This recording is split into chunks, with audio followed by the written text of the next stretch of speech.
থাকে, ছিটকিনি গেলে ছিটকিনি পাবো, কিন্তু বউ গেলে না না, সেটা ভাবতে পারে না। ওই দাদুর ছিটকিনি আমার বদলাতে হবে।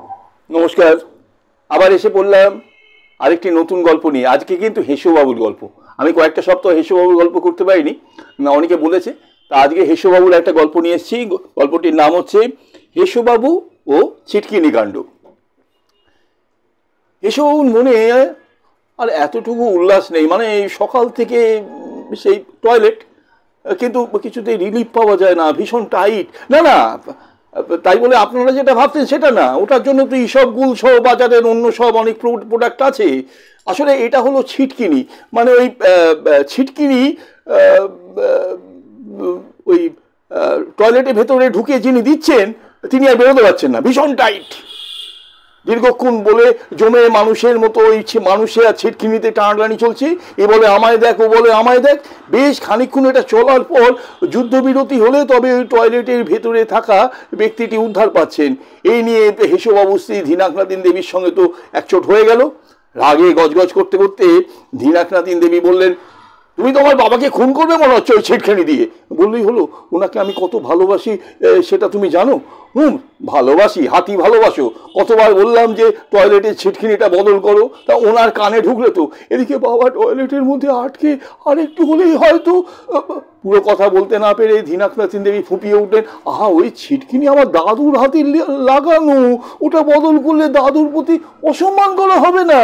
হ্যাঁ, শান্ত কণ্ঠে হেসোবাবু বলেন, দেখো আমি সোজা কথা বলে রাখছি, আর এক সপ্তাহ দেখবো, তারপর তোমার একদিন কি আমার একদিন। মেজাজ হারাচ্ছ কেন?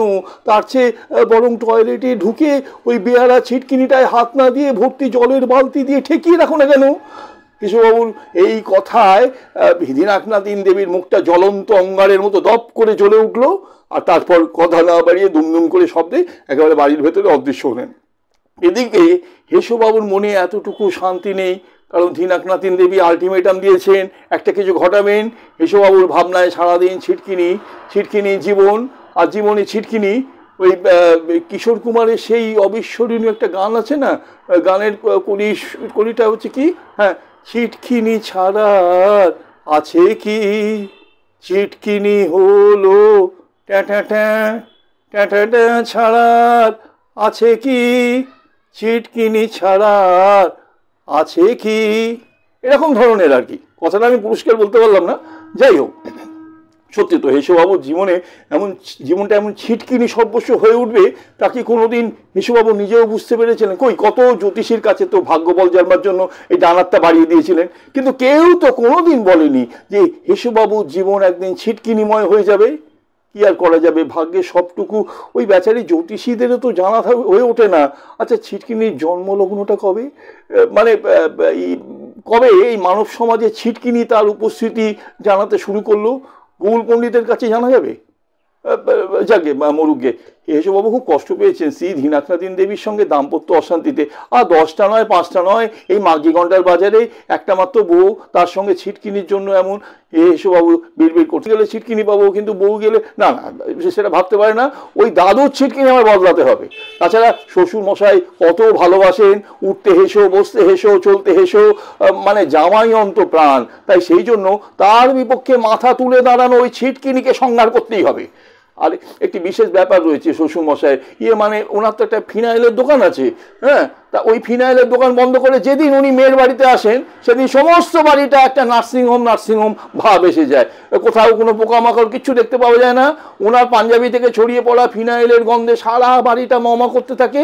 এবং সুতরাং সমস্ত দিক ভালো করে বিচার বিশ্লেষণ করলে দেখা যাবে ছিটকি নিচ্ছে শ্বশুর, মানে শ্বশুর মশাই ধারে এবং ভারে অনেক এগিয়ে আছেন।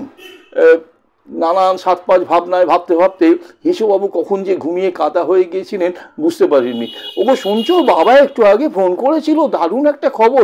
এই ধীনাকনাতিন দেবীর উচ্ছ্বাস ভরা কণ্ঠের কাকলিতে হেসোবাবু ধর্মার করে উঠে বসেন বিছানায়। সদ্য ঘুম ভাঙা কণ্ঠে বলে, কি হলো কি? আরে বাবা ফোন করে বললো এবার পুজোর তত্ত্বে এক দারুণ সারপ্রাইজ দেবে, সারপ্রাইজ। এবার পুজোয় তোমার জন্য একটা সোনার ছিটকিনি দেবেন। তাই নাকি? হ্যাঁ, ভাবতে পারো, টয়লেটে ছিটকিনি হলো গিয়ে সোনার। তোমার স্ট্যান্ডার্ডটা কোথায় গিয়ে দাঁড়াবে একবার ভাবতে পেরেছো? মাথার উপর কেমন যেন টিপ টিপ করছে হেসুবাবুর। এটা কি স্বপ্ন না সত্যি? কত করে যেন সোনার ভরি, নিজেকে একবার চিমটি কেটে দেখবে নাকি। কি হলো, মুখে আর কোনো কথা নেই দেখছি? বোবা হয়ে গেলে নাকি? মানে কি বলি বলো তো? এখন বলো বাবাকে কি বলবো? বাবার দেওয়া সোনার ছিটকিনি নেবে তো? নেবো মানে আনন্দের সাথে নেচে গিয়ে নেবো না। তোমার তো আবার ওই দাদুর ছিটকিনি মানে সেই বস্তা পচা সেন্টিমেন্ট। আর কাটা গায়ে নুনের ছিটে দিও না গিন্নি, শতে হলো এটা শ্বশুরের দেওয়া সোনার ছিটকিনি বলে কথা। আর তোমার দাদুর ছিটকিনি ওটা এখন ওই সিঁড়ির নিচে আর্কাইভে থাকুক জনগণের দেখার জন্য। ধীরাংনাথিন দেবীর মুখ মিষ্টি হাসিতে ভরে যাচ্ছিল।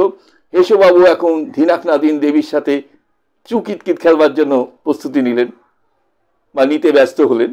আজকের গল্পটা এখানেই শেষ হলো। আপনারা সবাই ভালো থাকবেন, আর যদি ভালো লাগে আমার চ্যানেলটা সাবস্ক্রাইব করবেন। তবে যারা নিয়মিত গল্প দেখবেন তারাই সাবস্ক্রাইব করবেন। ভালো থাকবেন।